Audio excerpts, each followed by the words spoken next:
Hey there, folks.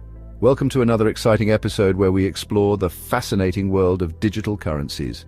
Tonight, we're diving deep into the world of cryptocurrency, a revolutionary financial system that's changing the way we think about money. It's digital money, it's decentralized, and it's got governments all riled up.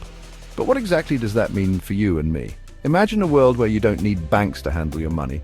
No more waiting in long lines or dealing with tedious paperwork. That's the promise of cryptocurrencies like Bitcoin. They offer a new way to store and transfer value without relying on traditional financial institutions. These digital currencies operate on a technology called blockchain, a fancy digital ledger that records all transactions across a network of computers. This ensures transparency and security. This decentralized system cuts out the middleman, meaning no more pesky bank fees or government oversight. You have full control over your money. Sounds pretty good, right? Well, that depends on who you ask. Some see it as a financial revolution, while others are more skeptical. While millions have embraced cryptocurrencies, governments around the world are watching and some are downright nervous. They worry about the implications for their control over the financial system. They see the potential for a financial system outside their control, and they're not exactly thrilled about it. This could lead to instability and challenges in enforcing regulations. This brings us to the heart of the matter. Why are governments so keen on reining in these digital currencies? The answer lies in the balance of power and control. Let's break it down, shall we? Governments fear losing their grip on monetary policy and the ability to track financial transactions. This could have far-reaching consequences for the global economy. Governments like control. They always have, and they likely always will. It's not exactly a hot take, is it? The idea that governments want to maintain control over various aspects of society is pretty much a given. They control our roads, our schools, and yes, our financial systems. This control extends to almost every facet of our daily lives. They do this for a few reasons. It's not just about power for power's sake. One is to prevent illegal activities like money laundering and terrorism financing. These are serious issues that can destabilize economies and harm citizens. Another is to protect consumers from fraud and scams. Financial fraud can ruin lives, and governments aim to minimize this risk. Traditional financial systems have rules and regulations in place to make this happen. These systems are designed to ensure stability and trust. Banks, for example, have to verify your identity and report suspicious transactions. This is part of a broader effort to maintain financial integrity. This helps governments keep tabs on the flow of money and crack down on bad actors. It's a system built on oversight and accountability. Cryptocurrencies, on the other hand, operate in a largely unregulated space. This lack of regulation is both a feature and a flaw. This makes them attractive to criminals looking to move money under the radar. The anonymity provided by cryptocurrencies is a double-edged sword, and because crypto transactions are often anonymous or pseudonymous, it's much harder for governments to track down the culprits. See the problem? This creates a significant challenge for law enforcement and regulatory bodies worldwide. Another reason governments are wary of cryptocurrencies is their volatility. One minute, Bitcoin is soaring higher than a SpaceX rocket. The next, it's plummeting faster than a lead balloon. These wild price swings can wreak havoc on financial markets and the broader economy. Imagine if the value of the US dollar fluctuated wildly from day to day. People would be hesitant to use it, businesses wouldn't know how to price their goods and services, and the entire economy could be thrown into chaos. Now, some argue that the volatility of cryptocurrencies is just a growing pain, that as the market matures, prices will stabilize. But governments aren't known for their patience, especially when it comes to something as important as financial stability. Let's talk about consumer protection, or the lack thereof, in the cryptocurrency world. Because the crypto market is still relatively new and unregulated, it's a bit of a wild west out there. Scammers and fraudsters are having a field day, preying on unsuspecting investors with promises of quick riches. From elaborate Ponzi schemes to fake ICOs, initial coin offerings, the scams are as numerous as they are creative. And because crypto transactions are often irreversible, once your money is gone, it's probably gone for good.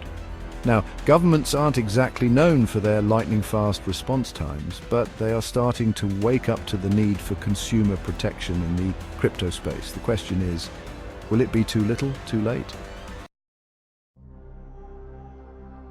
Section 5. Crypto's dark side, money laundering and terrorism financing. Remember those illegal activities we talked about earlier? Money laundering and terrorism financing. Well, cryptocurrencies, with their anonymity and lack of regulation, can be a dream come true for criminals looking to move dirty money around the globe. Let's say a criminal organization wants to launder money from drug trafficking. They could buy Bitcoin with their ill-gotten gains, move it to an unregulated exchange in another country, and then cash out, effectively cleaning their dirty money. Terrorist organizations could use similar tactics to finance their operations, moving funds across borders without detection by traditional financial institutions. This is a major concern for governments worldwide, and it's one of the driving forces behind their push to regulate cryptocurrencies. Section 6, taxing the digital gold rush. Now let's talk about everyone's favorite subject, taxes. Governments love taxes. They need them to fund public services like healthcare, education, and infrastructure. And they're not too keen on the idea of a parallel financial system where people can potentially avoid paying their fair share. Cryptocurrencies, with their decentralized nature and pseudonymous transactions, present a challenge for tax authorities. It's not always easy to track who owns what crypto and when they bought or sold it.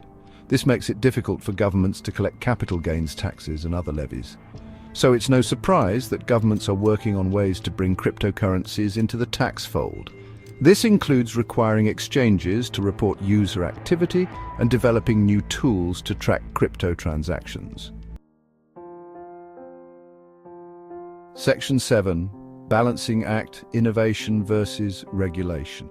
Now, before we paint all governments as crypto-crushing villains, it's important to acknowledge that regulation isn't always a bad thing.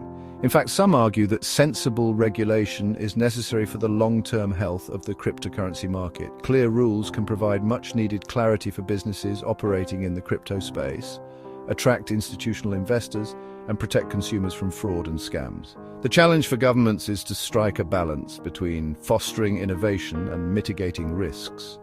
Too much regulation could stifle the growth of this nascent industry, while too little could leave consumers vulnerable and create opportunities for criminal activity. Section 8. The need for a united front global crypto regulation. Cryptocurrencies don't respect borders. You can send Bitcoin from Argentina to Zimbabwe with the click of a button. This global nature presents a challenge for regulation.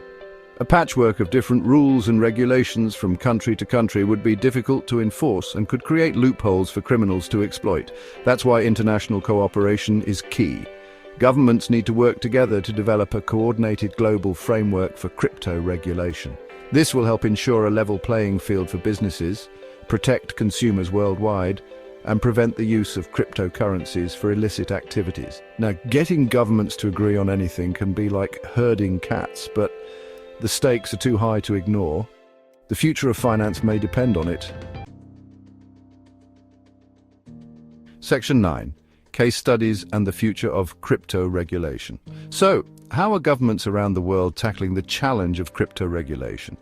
This is a question that has been on the minds of many policymakers, economists, and tech enthusiasts. The approaches vary significantly from one region to another, reflecting different economic priorities, political climates, and levels of technological adoption.